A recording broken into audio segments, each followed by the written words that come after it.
Welcome to the Honest Healing Podcast, real talk for cycle breakers. I'm your host, Katie Delamon. If you're ready to speak up, set boundaries, heal your nervous system, and build better relationships, you're in the right place. Because you don't need to be perfect to heal. You just need to be honest. Let's go. Welcome to episode 14 of the Honest Healing Podcast. Healing CPTSD through reparenting your inner child. In today's episode, I'm joined by psychotherapist and self-reparenting expert, Yelna. You may know her already if you've been following me on Instagram because we've done about 5 lives together already this past year. And she is the master when it comes to self-reparenting or reparenting your inner child. If you don't know what that means, don't worry. We're going to explain it. We're going to go over it. And we're also going to touch on what complex post-traumatic stress disorder means and why it's overlooked. So let's jump right into it. Well, welcome, Yelna, to the podcast. Thank you so much for coming on. Thank you so much for having me. I'm excited to be here. Well, this is not our first chat together. We've done quite a few lives and we actually met via Instagram. So, this is yet another great example of being able to find awesome humans on a social media app. So, Yelna is a certified IFS psychotherapist and self-reparenting expert. And today's episode, Healing CPTSD Through Reparenting Your Inner Child, we're going to be diving deep into what it means to heal your inner child, what CPTSD is, and also tap into a little bit of what IFS is. So, Yelna, I know we've talked a lot on our lives about your story, and you've lost both your parents, your mom at a very young age. I think you were only around 10 years old. And when she got sick, 10, 14, when she passed away. Yeah. Yeah, and you've lived with complex PTSD yourself. Can you first just tell us a little bit about your story and what CPTSD is for those people out there who don't know what that is? Sure. So I'll start with explaining what CPTSD is just so that I give context to um, my background. CPTSD stands for complex post-trauma stress. And the difference between CPTSD and just normal PTSD is that trauma does not happen in one event. It's a complex of different events happening in a long period of time, usually in childhood. And that's what makes it different. It gives it that complexity of dealing with trauma, not only once, but for a long period of time. It is not yet recognized in America as a disorder, but in other parts of the world, like in Australia, in Europe, CPTSD is actually a diagnosis and people get diagnosed with it. And again, the question to ask is whether I had one trauma, big one trauma that happened to me, or I had maybe small events, small traumas, but in a very long period of time.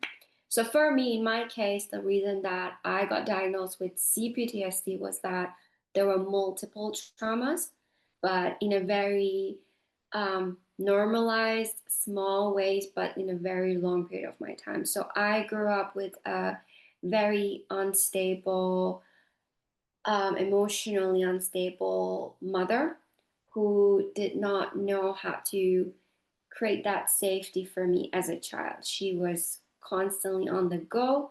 She was unfaithful to my father. She was very struggling with her own sense of self. So she's always on the run to find the next big thing for herself to attach herself to and to find like who she is. So I never really had that stable mother figure in my life until I was 10 and she got cancer.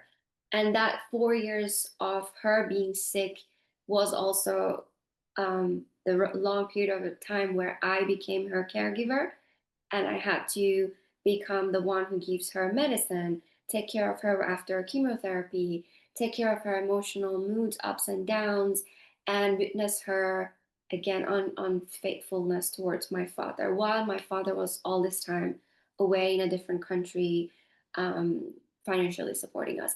So a child like me going through this kind of experiences, abandonment, neglect, the pressure of being parentified, taking care of mother, and also when a child is alone, there are so many other dangers for her, like bullying, like being sexually assaulted. So all of this events together um, created this complex trauma for me, and that's where I would say that's where my complex PTSD coming from.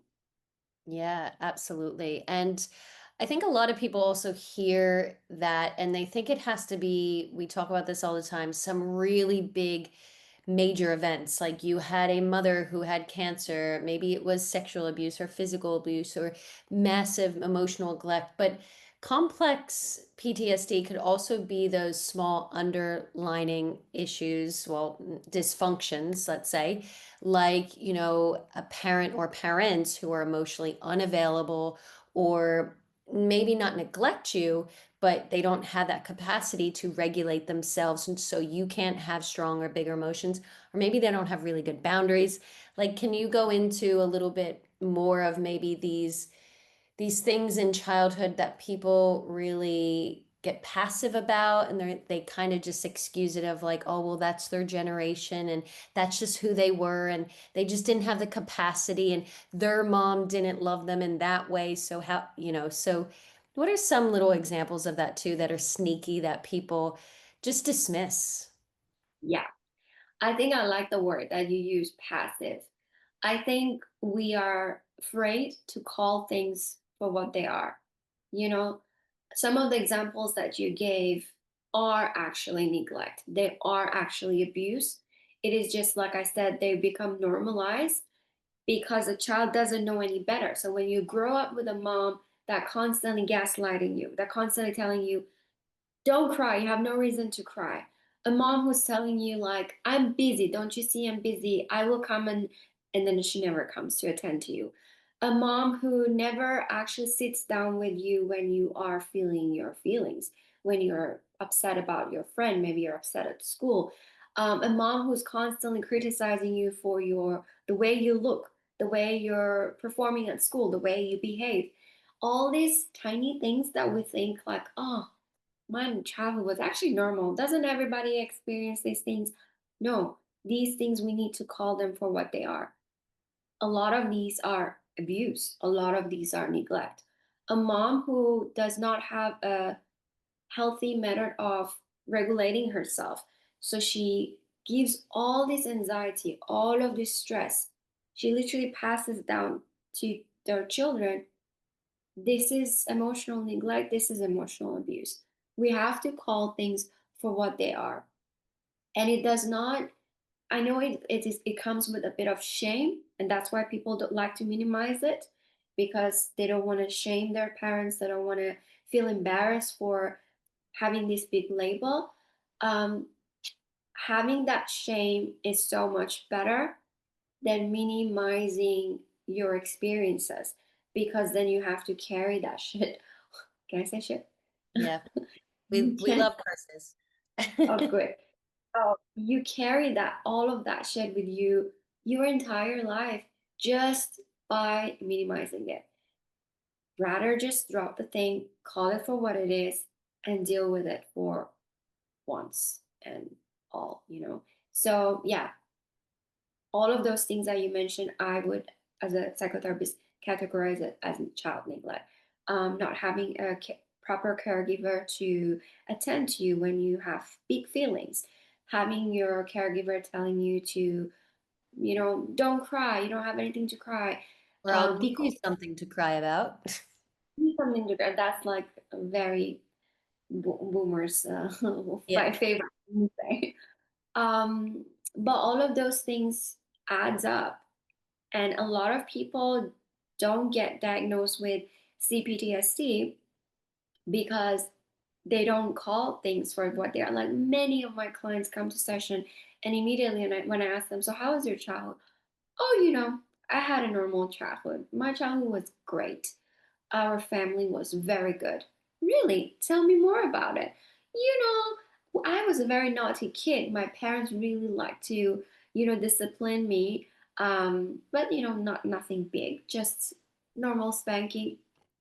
So, or telling me, go to your room and don't come out of your room until you fixed your attitude. And a lot of these kids also tend to have then other symptoms like severe anxiety, ADHD symptoms, a lot of gut issues, a lot of health issues. And yeah, but when you ask them, how was your childhood? Normal childhood. I had a very normal upbringing. Yep, absolutely. And this is going to bring me back to the main part of the podcast is a lot of what you focus on and what I think most healing, deep healing when it comes to childhood wounds is reparenting our inner child. This is a very new, I would say, and big topic for a lot of people who have not done a lot of this sort of work. So, can you talk about how did inner child healing first come into your world? And sort of what was the hardest part of facing your inner child for the first time? So, I'll just, I know this is more so about me asking you, but I remember me the first time I had a Reiki session Mhm. and she made me close my eyes and visualize myself as a little kid. This was the first time I ever did inner child healing. I was so uncomfortable. I was cringing.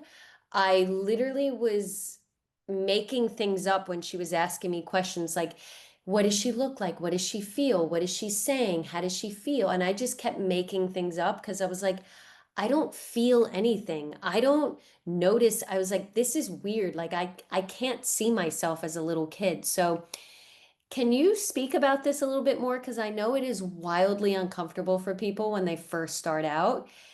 How did it come into your world? Everything that you experienced is very normal. I think all of us, I could say everyone who starts inner child healing would start that way. Cringe, uncomfortable, I have no idea. Um, and also, yeah, you use a lot of your imagination because you have a lot of people also lose time, and like there's a big gap between what they remember. Like a lot of childhood memories, they just get blocked away. And so they don't remember what was childhood look like for me, or how did I look like, unless they have a picture or something.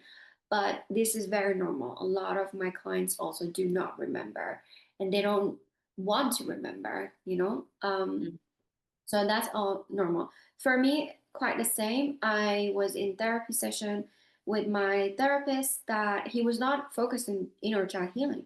We were just talking about my childhood. And he asked me, I'm just curious if you're that child that we were talking about as a little Yelna, if she was right now here in this room, where would she be? And I just immediately said, well, of course she would be hiding under the table.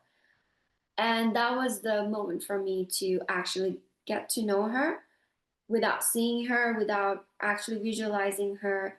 So from that day on, every time I went to therapy sessions, my inner child was under the table. And every time I was referring to her, I would refer to the table. Um, and so that built a curiosity for me to get to know her, because my therapy did not focus on inner child healing, it just stopped there. But she came along with me throughout. And so inner child healing is all about going back and reconnecting with your body, essentially. That's it. It's very similar to nervous system healing, because when you want to heal your nervous system, you also have to connect your body. You have to understand your needs. You have to really pay attention to what's happening inside of you. Same with inner child healing. Inner child is the part of your brain that is latched, connected to all these past negative experiences, usually negative. And so, not all the time negative. Sometimes good memories are, you know, they're all piled up together. So, when you want to connect with your inner child, there's a lot of somatic work. This is something that a lot of people don't know. and they get into inner child healing with CBT or cognitive work. Like they try to think their way into connecting with the inner child, that which is also a very adult way of doing things, right? But children connect through play, through fun, and um, excess activities, right? Things that helps them have sensory connection. So they like to play with toys, they like to run, they like to experience things somatically, physically. And that's the way you connect with your inner child as well. So a lot of going back, and sometimes it's all about just paying attention to your body when you're hungry. It starts from there. A lot of us as an adults, we we feel hunger in our body, and we're like, it's fine, I'll eat later on. And you just ignore and abandon what your body is asking you. So for me, I will always start from there. Pay attention to your body and what's asking, and connect right there. If you're feeling tired, do you need sleep? Do not abandon your body. And slowly, slowly, when you connect to your body, that part of your brain starts feeling safe enough for you to reconnect with it. So then you start feeling joy. You feel that a lot of feelings comes up. These feelings have been suppressed for years and years and years: shame, sadness, fear, scared, worry. Um, and you try to adult your way out of these feelings all the time. Try to be strong, try to be like, I have it all sorted, I have figured it out. I don't let feelings, you know, bring me down. So that's your way of disconnecting from your own body, from your inner child. And so your inner child doesn't trust you to connect with you. So we have to reverse it.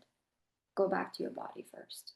That answers your question. You know, I'm all about the body. Absolutely. So let's now talk about internal family systems. So IFS is, some people may have heard of it. It is a type of psychotherapy used. And can you, for our listeners who are new to it, um, explain what IFS is and how this kind of intersects with that inner child work, and yeah, why you're so passionate about using it together?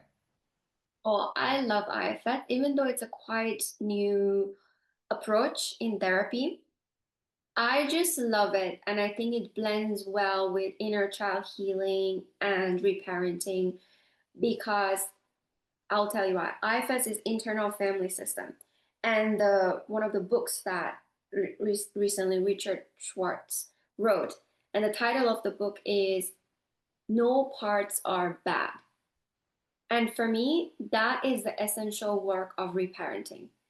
Because when you grew up with such parents who always criticized you, neglected you, abandoned you, made you feel like you're too much or you're not good enough, you're not just right, right? When you grow up with such in such environment and with this kind of parents, you're always battling with yourself, trying to fix yourself.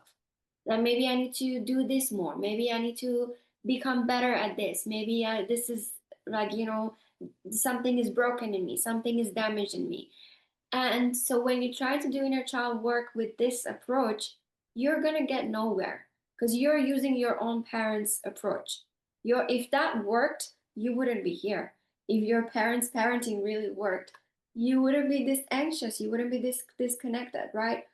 So reparenting, essentially, it means coming and redoing some of the work that your parents didn't do, which means giving yourself unconditional love, acceptance, giving yourself the space for all parts of you. So, no parts are wrong is literally saying that I am good. I am good enough. I am not damaged. I'm not broken. In my core, I'm complete. Now, these are different parts of me. I have a very interesting way of showing my clients about IFS using this. So, I'm quickly going to show you. So, for all my listeners who are only listening, they're not watching the video, I just want you to know that Yelna is just grabbing the Russian doll set. So, you know the set of Russian dolls where you've got the big doll, you open it up, and then you've got a few smaller ones inside? This is exactly what she's referring to. So IFS is about opening you up and finding these different parts of you. So this is you, right? I'm going to tilt the tape a little bit. And then you find these other parts in you, which I'm going to explain in a bit, which each part represents. So this is you, and you are complete. You're an adult. You have goals, you have dreams, you have values and everything. But inside of you, there are these tiny other parts that live with you.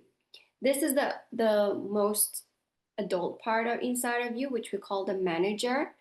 This is the part in you that constantly talking in your head, telling you that you should do this or you shouldn't do that. You're not doing good enough. You should be doing better.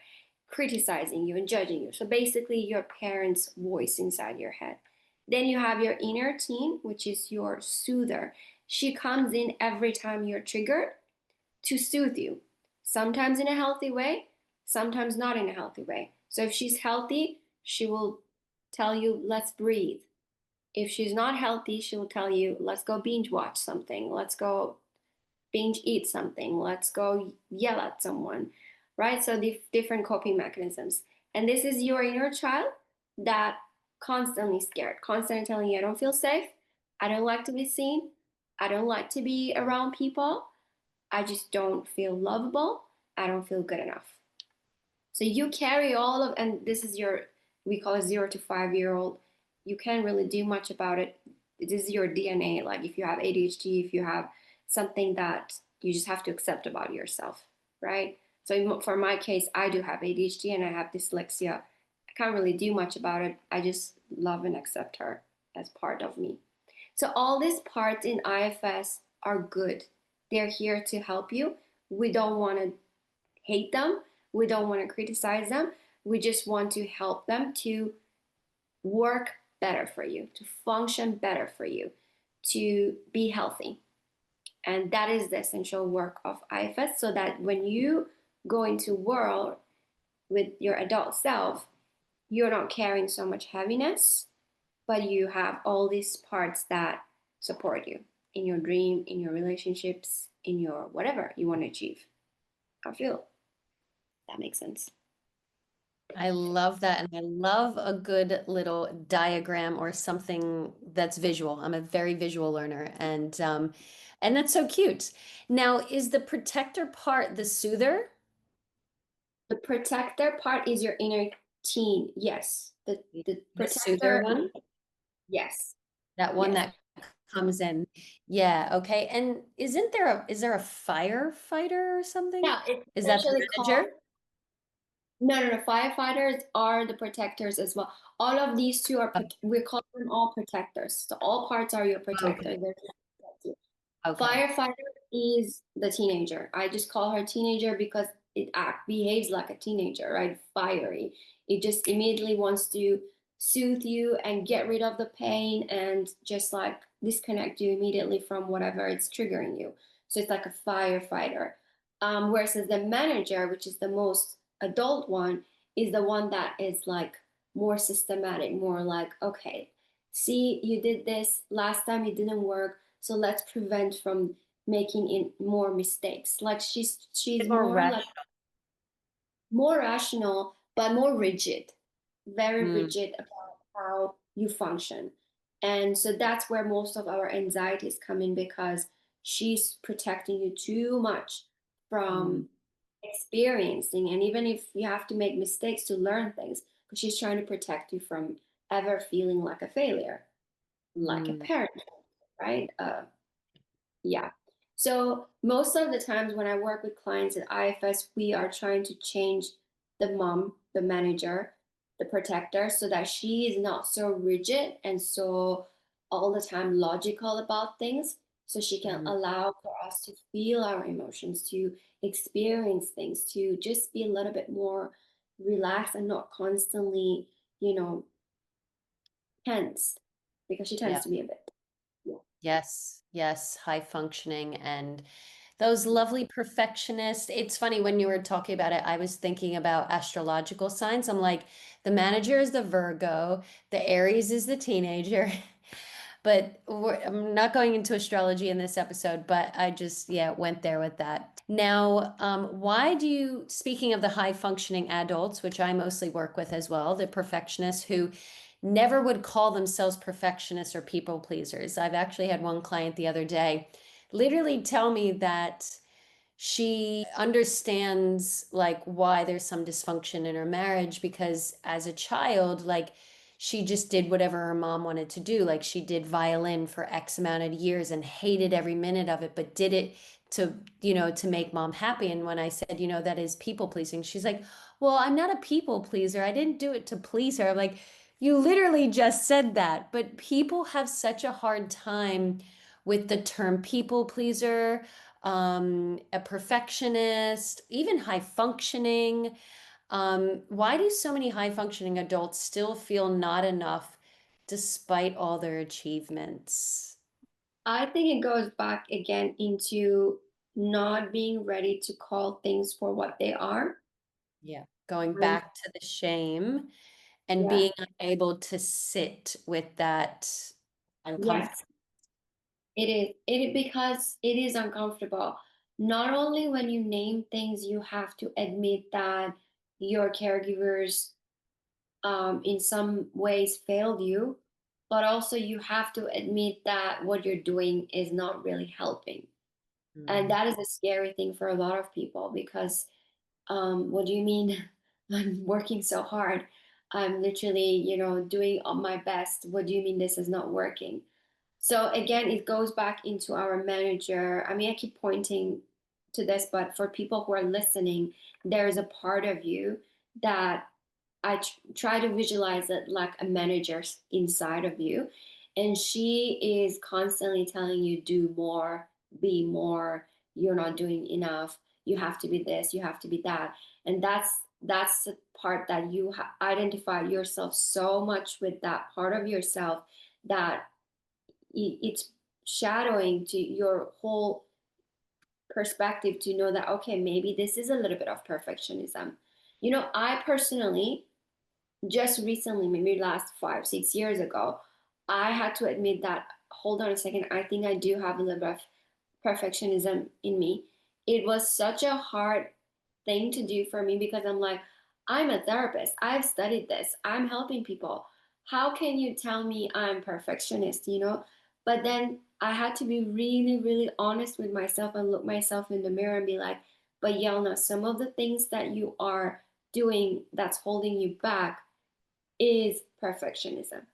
And only when I admitted that to myself, I was able to break down those habits and change and feel a little bit more relaxed in things that I'm doing. And so, going back to your question, why a lot of people, high functioning people, get stuck in high functioning and don't feel like they're doing good enough, because not only they are programmed to constantly perform and constantly do a lot. At one point, it was for approval and acceptance from their parents, but now it has just become their personality. It has just become the way they function things, and that's why when you tell them this is people pleasing, and you're like, no, I'm not pleasing anyone. This is just how I am, right? Because they just became that mhm, habit. And it's hard for them to separate themselves and see that there could be different versions of them that doesn't need to perform or please everyone and can relax a little bit, you know. That separation only comes when you are ready to see that other parts of yourself.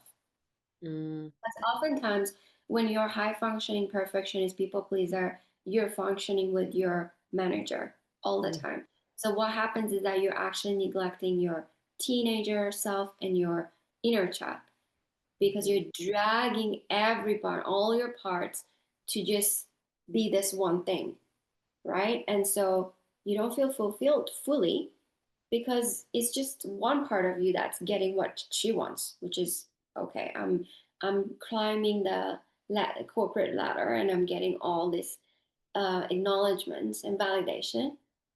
but my body feels exhausted. I don't feel happy, and I cannot feel joy anymore.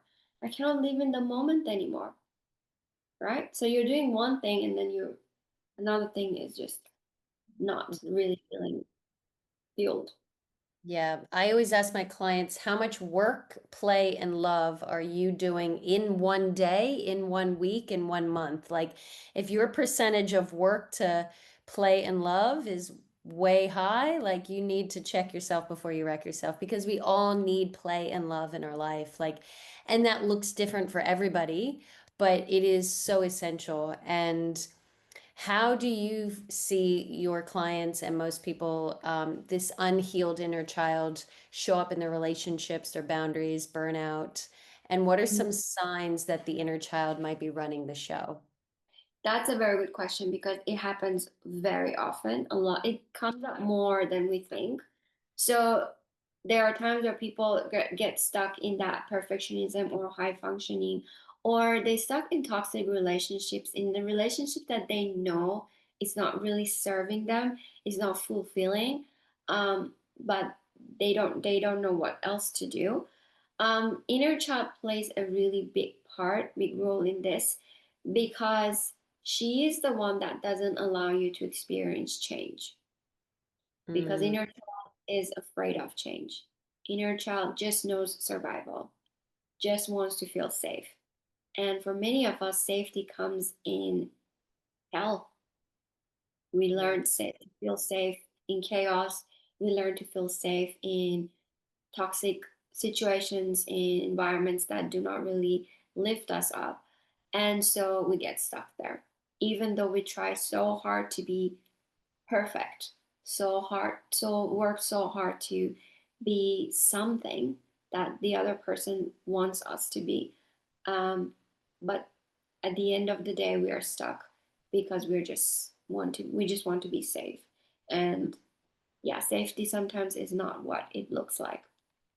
Yeah. So some of the signs that your inner child ruining your adult relationships or life is when you little yourself, you bring yourself so much lower than what you know. Like a lot of us, I talk with so many women and they tell me, I know I have so much potential. I Mm, know I can leave so much better.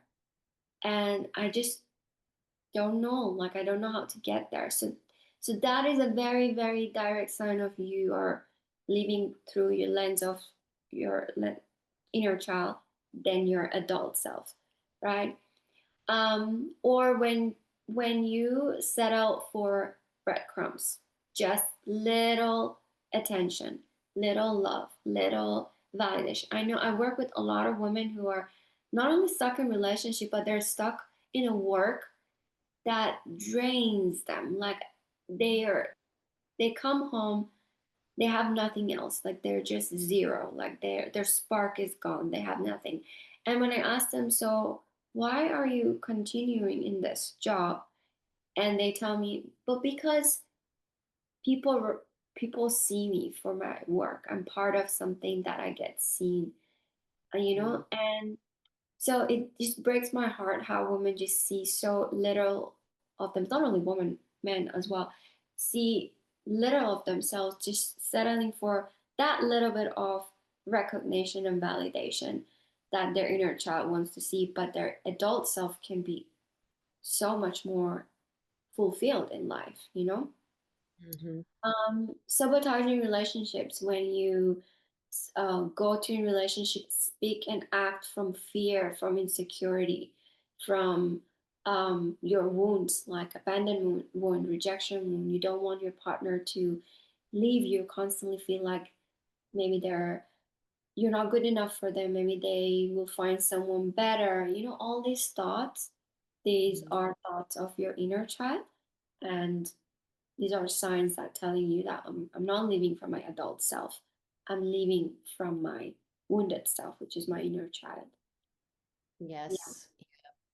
And I also see, just people in relationships who are settling for breadcrumbs in the relationship, not thinking that they could have a partner who would help them with X, Y, and Z, or they could ask them to do this, or they could actually live a life where they were doing these things together. Like they actually don't believe that it's possible or even out there. That, yeah, just very or have a hard time pursuing the things they love. I think that's a big one when the inner child is running the show because they're just, yeah, just so scared to take Yeah, those risks because you have to take risks no matter what path you go on. And I always say the bigger the risk, the bigger the reward. And if you're afraid to take those big risks, those big rewards are not going to find you. exactly. And I can give you my personal experience on what you said. I am married for 6 years now. I'm going to be 6 years soon. And in the first 3 years, well, of course, everything is fresh. And after the 3 years, I started feeling like, okay, some of my needs are not being met. Like there are conflicts. There's like, yeah. So, relationship gets real and more real. And my inner child's perspective on this was that, well, it's whether you stay and be miserable or you have to leave. There's no other way because it's either he sees you and attends to your needs or you have to leave. And me being an avoidant person, I would always say, well, I will leave then. Then there's no way to waste our times. Let's leave until I started like looking into my inner child. And with me and my husband, we're both working with a really nice therapist that doing inner child with us. My inner child never had experience with my parents or any other relationship to resolve conflicts. Mm, Many of us, we don't come from families that there is healthy communication, there is open communication about conflicts, and there's resolution. People, they either just hurt each other or they break up, yeah. right? So Con- that Conflict resolution. That is emotional regulation and healthy conflict resolution is the most important thing. Yeah. Most important thing. And I love that you go to therapy with your partner. Is it every other week? And for how many years? we've always spoke since I'm a therapist, like it's kind of my standard for relationship. I ask them, "Do you go to therapy?" But we both been in our own personal therapy, but together it's been 1 year now that we go and see a therapist every 2 weeks whenever we feel like okay there is something that we need to talk and find resolution, healthy resolution, because um, it's so much healthier when you speak to a professional that can give space to two people, right? And I love it. We both love it. We're not planning to stop. I mean, we reduce sessions because nowadays we don't have anything to talk about or any conflicts coming up anymore. But it might come up, and we have the tools, we've learned that let not our inner child run the show. Let's take care of our inner child and also give space to each other's inner childs while we stay adults in the Yes. relationship. I think that is the most important thing. And yeah, because many of us, we do not come from healthy backgrounds, that we did not learn emotional regulation, we did not learn conflict resolution. These are the No. skills that we have to learn as adults to be able to have healthy relationships. For people listening also who have not reparented their inner child, might be new to it, what is one gentle practice that you can suggest for someone, maybe daily, or, what is something that you recommend for that inner child healing or reparenting the inner child? Well, reparenting inner child goes a lot deeper. I would definitely recommend getting a professional, someone who can guide you. I would not suggest doing reparenting on your own because, like I said, our default programming is based on what our parents taught us, and there is always a risk of you reparenting yourself exactly how your parents taught you. So I would always recommend doing it with someone else who can teach you a different style of parenting yourself. But there are things that you can do for reconnecting with your inner child. One thing that I always say to my beginners of my clients to start is what you mentioned as well. Start your day with three goals. So your first goal like is to do something for yourself personally, like take care of one of your needs personally, then do something professionally, and then do something fun. So creating that fun, even it has to be 10 minutes of, I don't know, just going out for a walk. Or sometimes for me, I have very busy, hectic day, but I will never, ever miss a day that I haven't done anything fun. So whether it's like just going in my balcony and doing a little bit of gardening or playing with my cats, or I will try to include it in my cooking. So I'm like, oh, I'm going to be a little fun today. I'm going to experiment something new. So make sure every day, even if it's 10 minutes, to allocate a time that you're doing something fun for yourself. So three things: something professional, something for your needs, like I don't know, today I want to take a bath. Today I want to run. That is just you getting closer to yourself. Something step by step to do something that you're getting closer and you're reconnecting back to your body. One more thing, if people are into journaling, I've talked about this in my own post as well.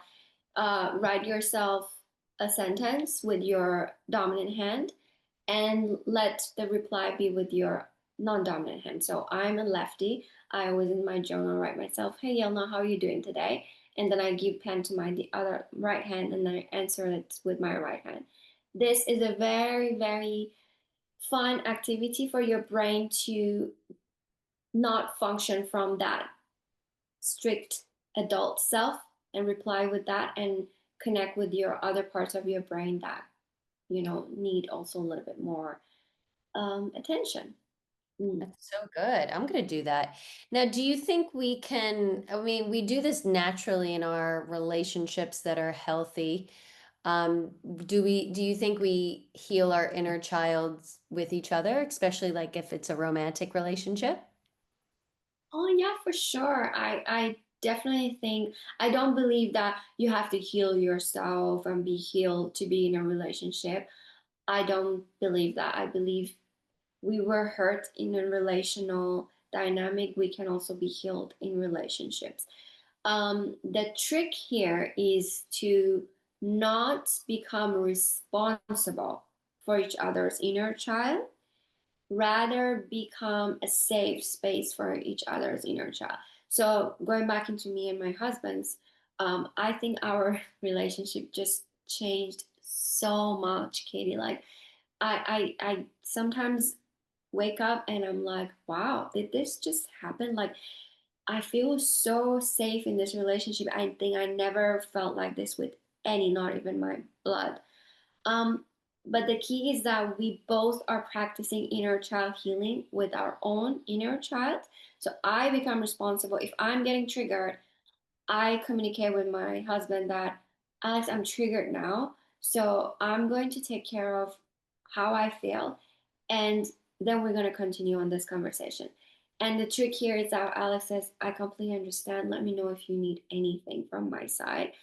And that safe space that he gives me allows me to do my inner child work at the same, or vice versa. I do it for him.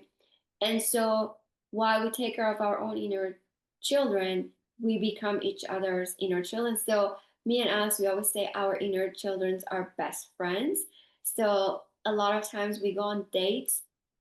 Of course, we have like romantic adult dates, but many times also we have like we take our inner children's on a date. So we do like silly fun things. Like last time on we went on in this abandoned village somewhere, and it was like spooky. There was literally no soul in that village, and we found like a little hill, and we're like, it would be fun if we just start rolling down.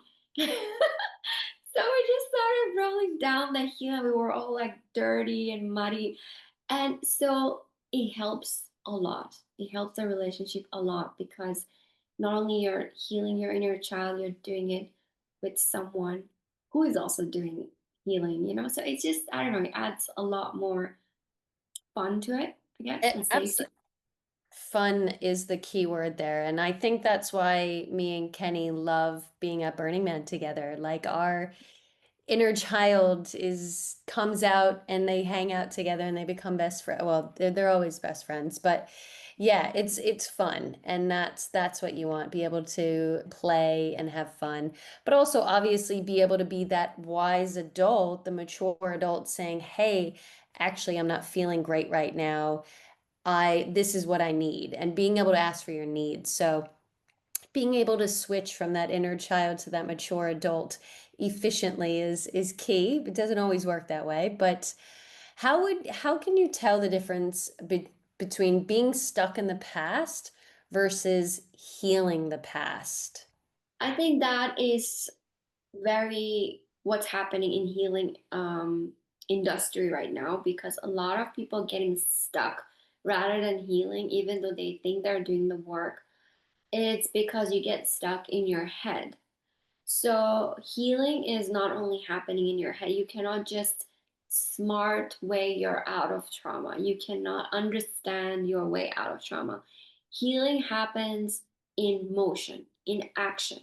So as long as you're moving forward with your life, that Mhm. it's like you're running and you're moving towards something constantly, and that thing could be, I don't know, even like setting goals for yourself a day, you know, if not long-term goals.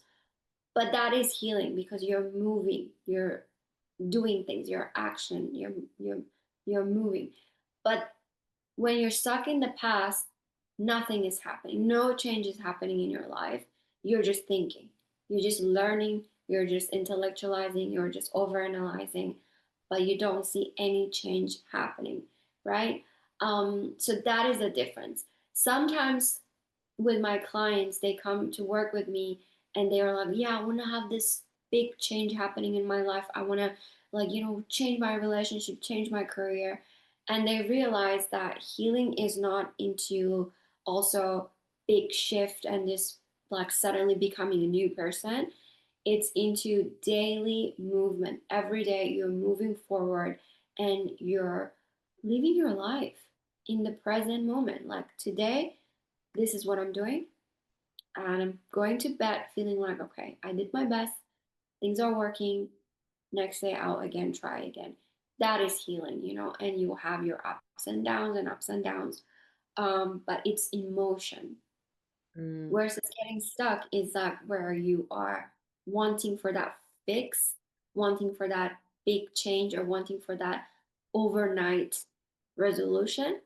mm, And because you're not seeing it, you're getting stuck in your head and thinking, well, maybe I'm doing something wrong, or I'm not finding the right solution, or I'm not finding the right people.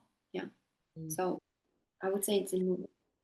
Great distinction. Yeah. And I think, it comes down to you can see what you're manifesting in your life. Like you don't manifest what you want, you manifest what you are.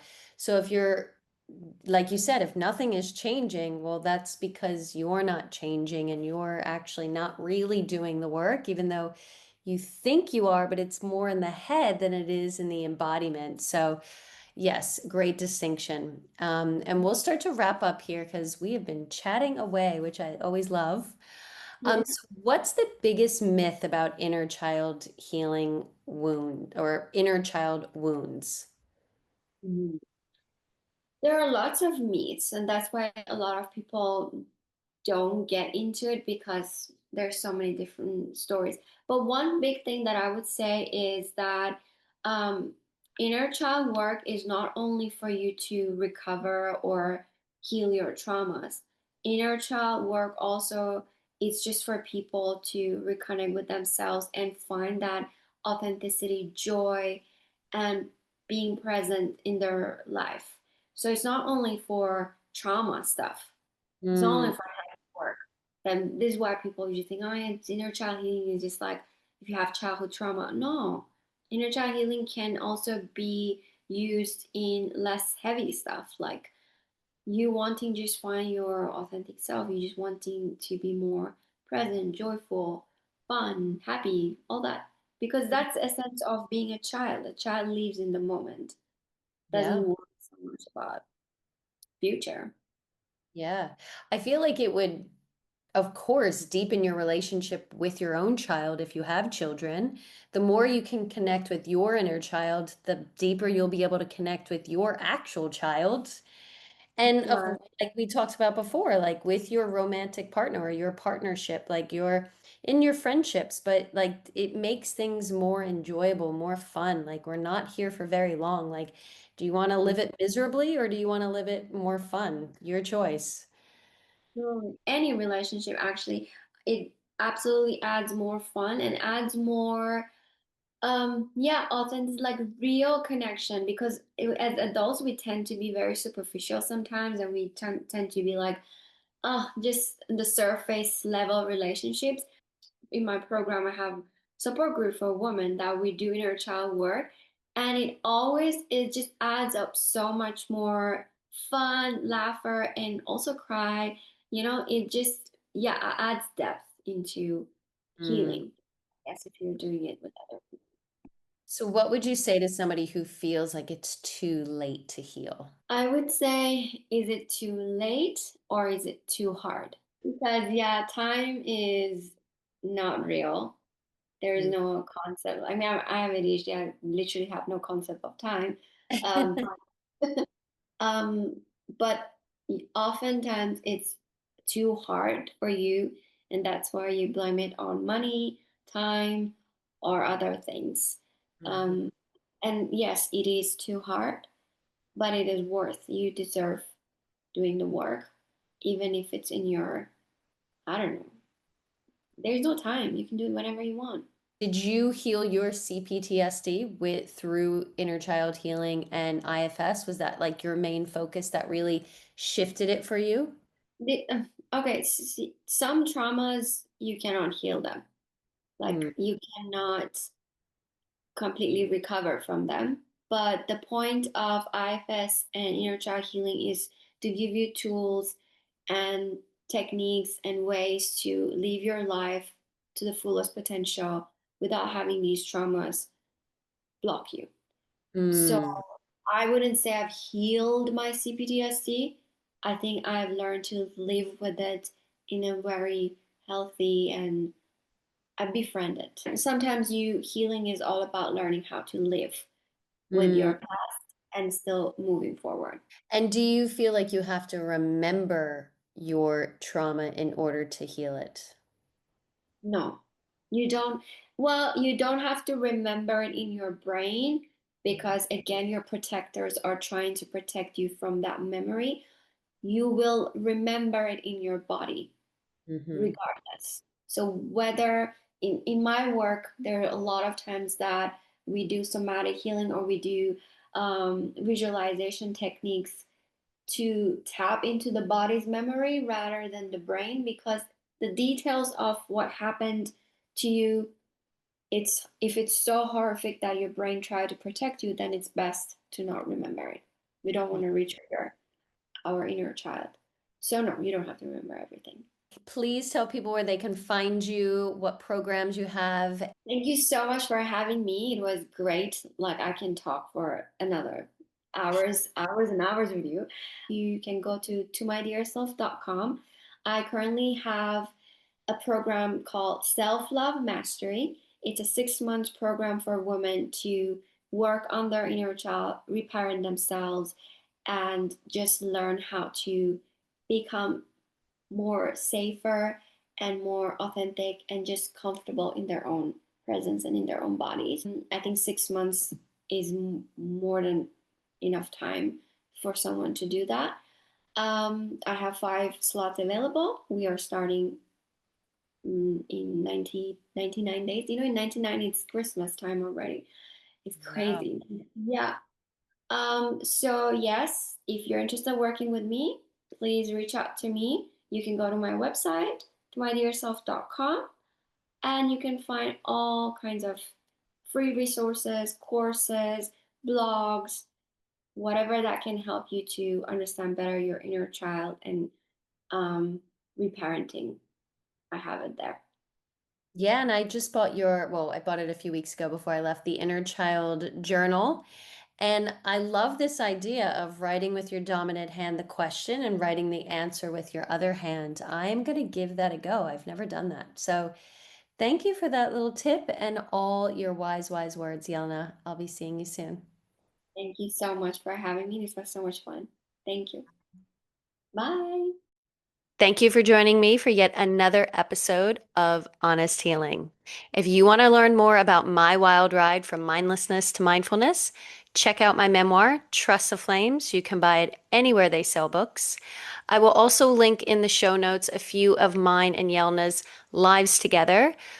The mother wound was probably the most popular one. I'll put that one up there first. And if you want to learn more on how we can work together one on one, and I help people reparent their inner child as well, maybe a little bit of a different approach than Yelna, but it is still part of my one-to-one coaching program. If you want to book in a free strategy call to see if I'm the right fit for you, jump on my website, www.katiedelamont.com, and just go down to the Work With Me tab and you'll see book a free call.